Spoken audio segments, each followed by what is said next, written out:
दोस्तों, इस कहानी का शीर्षक है नली का कमाल। एक बार राजा कृष्णदेव राय अपने दरबारियों के साथ चर्चा कर रहे थे। चर्चा करते करते अचानक बात चतुराई पर होने लगी। महाराज कृष्णदेव राय के दरबार में राजगुरु से लेकर कई अन्य दरबारी तेनालीराम से जलते थे।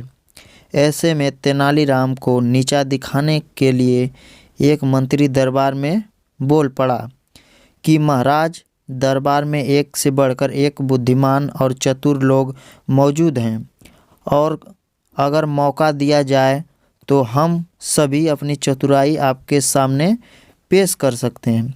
किंतु महाराज कृष्णदेव ने हैरत में पड़ते हुए पूछा, किंतु क्या मंत्री जी? इस पर सेनापति बोले, महाराज, मैं आपको बताता हूँ कि मंत्री जी के मन में क्या बात है।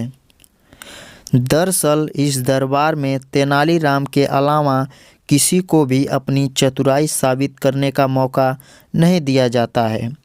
हर बार तेनालीराम ही चतुराई का श्रेय ले जाते हैं। तो ऐसे में दरबार के बाकी लोग अपनी योग्यता कैसे दिखा सकते हैं। महाराज कृष्णदेव राय सेनापति की बात सुनकर समझ गए कि दरबार के सभी लोग तेनाली के विरोध में उतर आए हैं। उसके बाद महाराज कुछ देर शांत रहे और मन ही मन विचार करने लगे। तभी महाराज की नज़र भगवान की मूर्ति के सामने जल रही धूप पर गई। धूप बत्ती को देखकर महाराज के मन में सभी दरबारियों की परीक्षा लेने का विचार आया।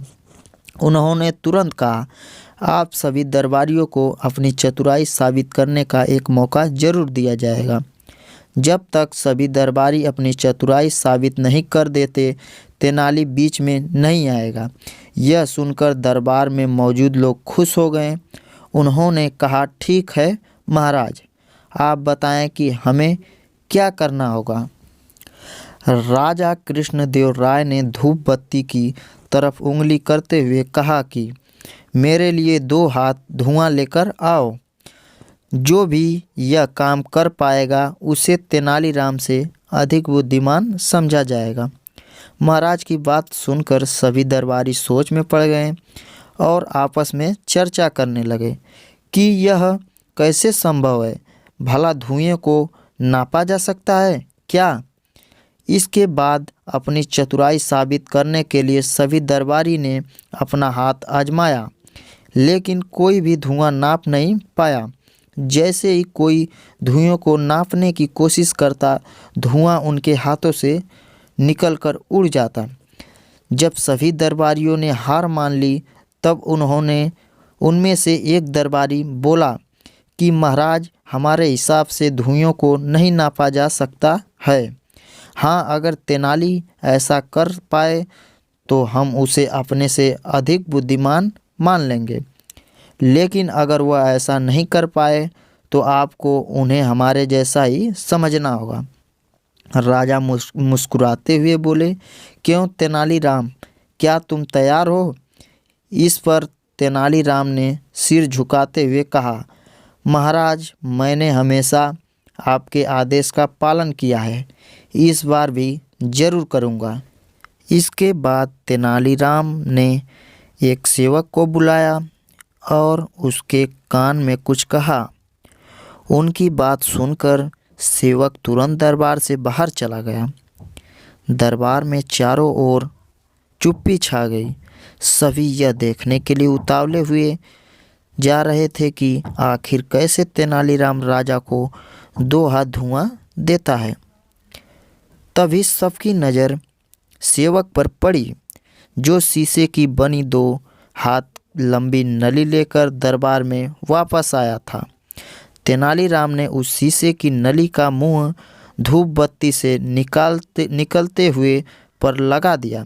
थोड़ी ही देर में शीशे का पूरी नली धुएं से भर गई और तेनाली ने जल्दी से नली के मुंह पर कपड़ा लगाकर उसे बंद कर दिया और उसे महाराज की तरफ करते हुए कहा, महाराज, यह लीजिए 2 हाथ धुआं।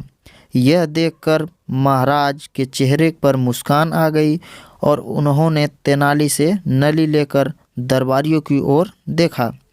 सभी के सिर तेनालीरामन की इस चतुराई देखकर शर्म से नीचे झुक गए थे।